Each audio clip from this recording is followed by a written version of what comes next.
Zakweli, l'entretien de la matinale. Et l'invité de cet entretien, c'est Ella Tcherina. Bonjour, monsieur. Bonjour à toutes les personnes qui nous écoutent. Bonjour à vous.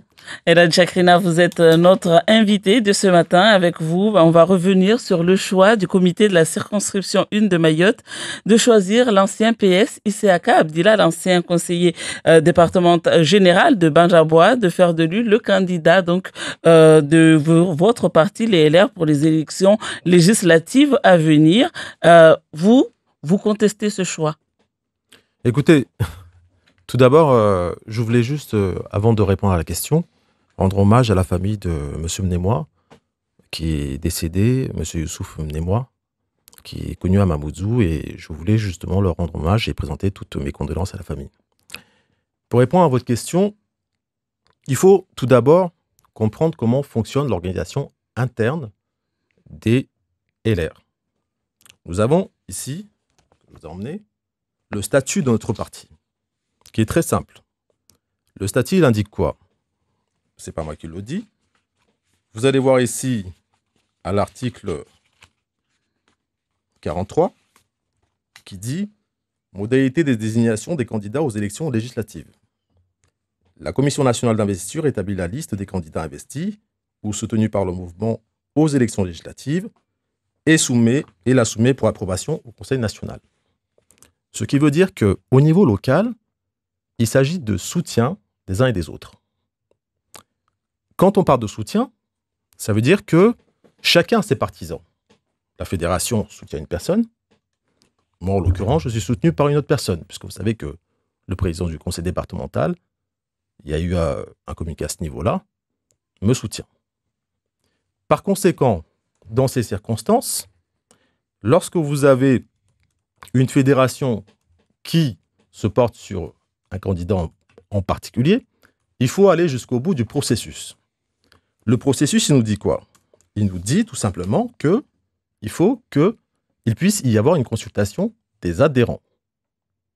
Or, là, que je sache, les adhérents n'ont pas été consultés. Comment vous voulez qu'on consulte les adhérents? Qu'il y ait un vote, une primaire? Comment vous voulez que ça se passe? C'est pas moi qui le dis, c'est le texte qui le dit. Mais là, le comité... Alors, je réagis. Les adhérents, ce sont toutes les personnes qui sont à jour de cotisation et qui participent à la vie démocratique du parti. C'est-à-dire que moi, je suis adhérent. Donc moi, en l'occurrence, je n'ai pas été non plus consulté pour pouvoir dire si oui ou non je me soutiens ou pas. Bref, je passe là-dessus les modalités. Ce que je veux juste dire, c'est que nous sommes aujourd'hui dans des expressions légèrement trompeuses.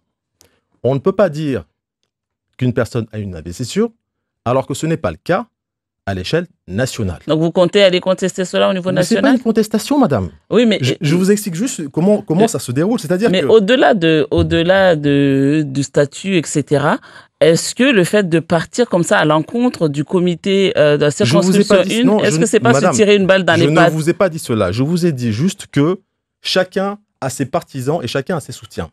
Au niveau local, c'est une consultation. Ce n'est pas une investiture. Personne n'a l'investiture.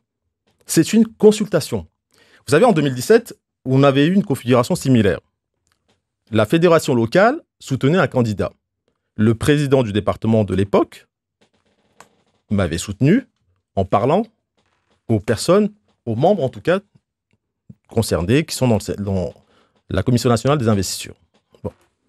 Chacun a ses soutiens. Donc, à partir du moment où il y a une consultation locale, il y a un soutien local. Ensuite, c'est au national de trancher. Mais est-ce que ce n'est pas une stratégie de la division, là? Pourquoi vous ne vous rangez pas juste derrière le comité en disant « Ok, le comité l'a choisi, on va le soutenir ». Mais madame, ce n'est pas moi qui fais les textes.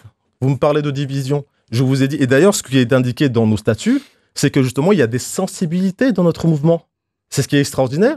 C'est la vie démocratique. Vous avez des sarkozystes, vous avez des jupéistes, vous avez de tout, vous avez toutes sortes de tendances. Donc il y a des sensibilités dans le mouvement. À partir du moment où il y a des sensibilités, et ensuite la démocratie s'exprime.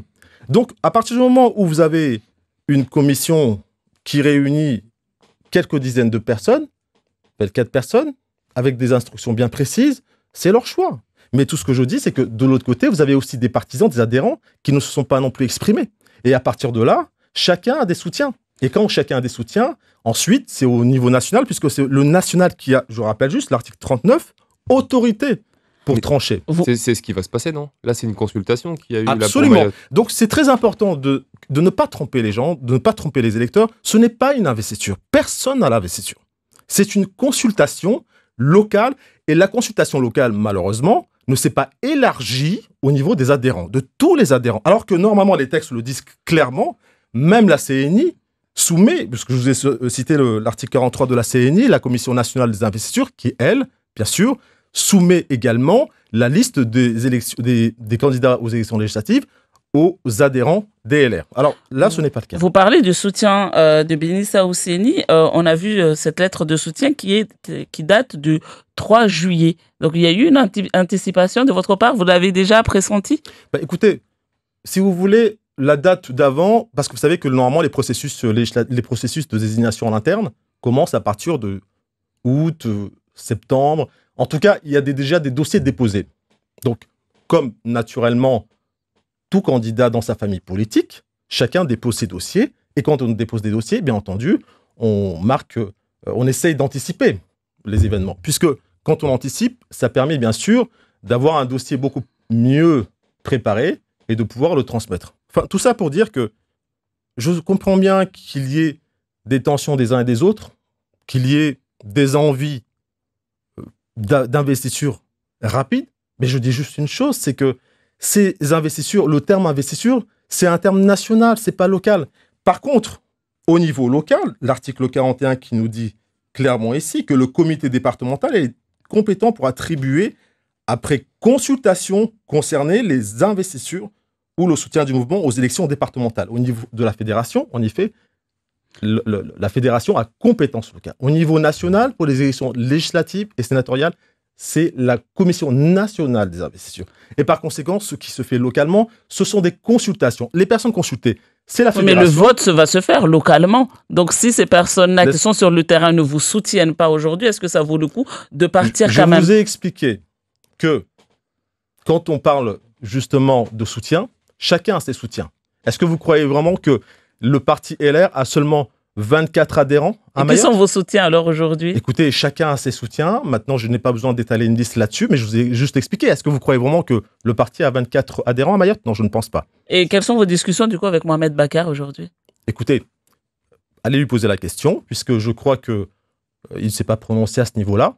Donc si maintenant vous souhaitez en savoir un peu plus, je pense que vous pouvez toujours l'inviter pour lui poser la question. C'est quoi pour vous? Ça a été instrumentalisé pour favoriser la candidature d'Ishaka Abdoula? Je ne suis pas en train d'accuser qui que ce soit. Je dis juste qu'il y a 24 personnes qui ont décidé de faire un choix précis, très bien, mais maintenant, les adhérents du parti ne se limitent pas à 24 personnes, c'est tout. Sur ces 24, combien ont voté pour vous? Vous savez très bien que sur les 24 personnes, je n'ai pas eu de soutien. Alors, je n'ai pas eu de soutien. À partir de là, comme je vous l'ai expliqué, un soutien ne se limite pas à 24 personnes puisqu'il faut rassembler large. Justement, on le disait, c'est en national que ça va se décider. Ça paraît compliqué que Éric Ciotti décide d'aller à l'encontre de ce qu'a décidé ici la consultation. Qu'est-ce que vous ferez dans ce cas-là si Éric Ciotti décide de confier l'investiture à Ishaka Abdoula? Mais je reviens encore sur cet aspect-là. Vous me parlez de 24 personnes qui ont soutenu une personne. Ça reste une consultation. Une consultation qui n'a pas été élargie aux adhérents. Puisque les textes disent qu'il faut que ça soit élargi aux adhérents. Les adhérents, c'est quoi? C'est pas 24 personnes. C'est même moi qui suis à jour de cotisation. Je suis un adhérent. Donc vous allez faire un recours? C'est pas une question de recours, c'est ce que je vous explique. Au niveau des élections législatives, la Commission nationale des investitures vous dit, bon écoutez, vous discutez entre vous, localement. Chacun ensuite apporte son dossier pour dire, moi j'ai tel partisan qui me soutient, j'ai telle personne qui me soutient. Ensuite, le Conseil national, au niveau national, dit, très bien, puisque j'ai vu vos dossiers, ça sera ensuite à moi de vous choisir. Et là, ils ne vont pas se baser du coup sur cette consultation nationale? Mais tout le monde se base sur toutes les pièces. Mais qu'est-ce que vous faites également des soutiens des uns et des autres?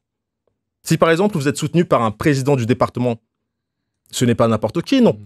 Si par exemple aussi vous êtes soutenu par d'autres personnes influentes, ce n'est pas n'importe qui. Mais il était c'était déjà un candidat dissident aux dernières élections de votre parti. J'ai l'impression que vous lui jetez la pierre alors que le pauvre homme, il était un dissident, il n'avait pas eu l'investiture. Il est toujours membre des LR. Mais pourquoi?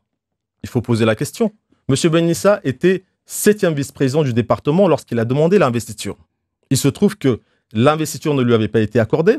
Elle avait été accordée à une personne qui avait été exclue du parti depuis plus de 10 ans. Donc, cela, évidemment, l'a conduit à ne pas comprendre cette décision et ensuite à se présenter. Et aujourd'hui, il est président du département. Donc, si vous voulez parler du processus démocratique en interne, puisque là, visiblement, lorsque vous me dites qu'il est parti en dissidence, mais qu'est-ce que vous faites de la personne qui a été investie et qui a été exclue du parti? C'est une violation de la Constitution. C'est une violation... Il y a des dysfonctionnements aujourd'hui au sein de votre parti. C'est une violation du statut des LR et nous le savons parfaitement. Dans chaque famille politique, il y a toujours des discussions, des tensions, des rapports de force. Lorsque ça ne va pas, et c'est ce qui fait la beauté de notre famille politique, on en parle. C'est la démocratie, il y a une vivacité justement.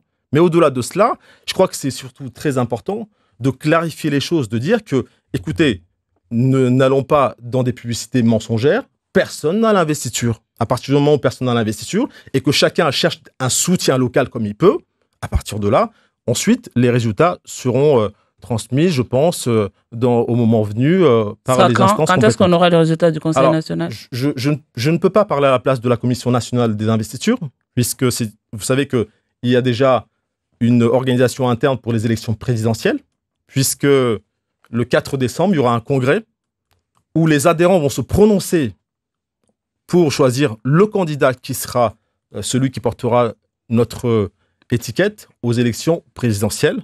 Donc, je ne peux pas vous dire à quel moment la Commission nationale des investitures va se prononcer sur les candidats à la candidature pour les élections législatives. Je n'en sais strictement rien du tout. Je sais juste, comme je l'ai dit, c'est qu'il y a des préparations de dossiers. Chacun a ses partisans au niveau local. Ensuite, le national tranche. Et si le national tranche pour Issaka Abdillah, est-ce que vous envisagez une candidature dissidente? Mais on n'en est pas là. À la Bénissa. On n'en est pas là. Et s'il vous plaît, moi, depuis tout à l'heure, je vous entends jeter la pierre sur M. Bénissa. Je ne jette pas la pierre, je dis juste les faits. Je trouve que votre procès à son encontre est très injuste. C'est pas un procès, il est toujours adhérent aujourd'hui. Son procès à son encontre est très injuste. C'est pas du tout un procès, c'est juste dire... Vraiment, et je trouve, et d'ailleurs, je tiens à lui rendre hommage ici, c'est un président formidable et très compétent et responsable. Ce monsieur a été victime d'une injustice. Il est toujours adhérent au parti aujourd'hui? Écoutez, il faut lui poser la question, mais il me semble que oui. Ce monsieur est victime d'une profonde injustice. Il était vice-président, il n'a pas été investi, et une autre personne qui avait été exclue du parti avait été investie. Vous croyez sincèrement que cela vaut la peine encore de lui jeter la pierre?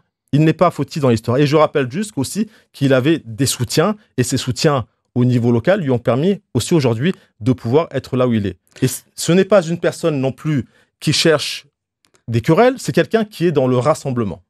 Croyez-moi, on n'était pas là pour lancer la pierre contre Benissa Ousseni, mais juste souligner les faits. Issaka Abdillah est quelqu'un de très ancré dans le nord de Mayotte. Est-ce que aujourd'hui vous pensez pouvoir apporter plus de voix que lui à votre parti si vous étiez candidat? Mais madame, ce sont à ce moment-là les Mahorais qui décident. Moi, je ne suis pas devin. Moi, je suis juste en fait dans la lignée d'un processus démocratique. C'est-à-dire que je ne suis ni au-dessus ni en dessous de la loi. Je suis juste dans un processus qui dit où je suis dans la légalité. C'est-à-dire que je me dis, voilà, de ce que je peux comprendre, il y a des tests qui sont là, qui disent qu'il faut consulter des adhérents. Et ensuite de ces consultations des adhérents, le national prend une décision sur la base du fait qu'il y a des consultations et il y a aussi des soutiens au niveau local des uns et des autres. C'est tout. Ensuite, pour la suite, pour ce que vous me dites, comme je vous l'ai dit, je n'en sais strictement rien du tout. Je ne suis pas devin. Pour le moment, nous sommes dans un processus interne et nous allons bien voir ce qui se passera par la suite à l'issue de ce processus interne. On a bien compris que pour vous, les jeux ne sont pas encore faits. Merci Elad Chakrina d'avoir été notre invité.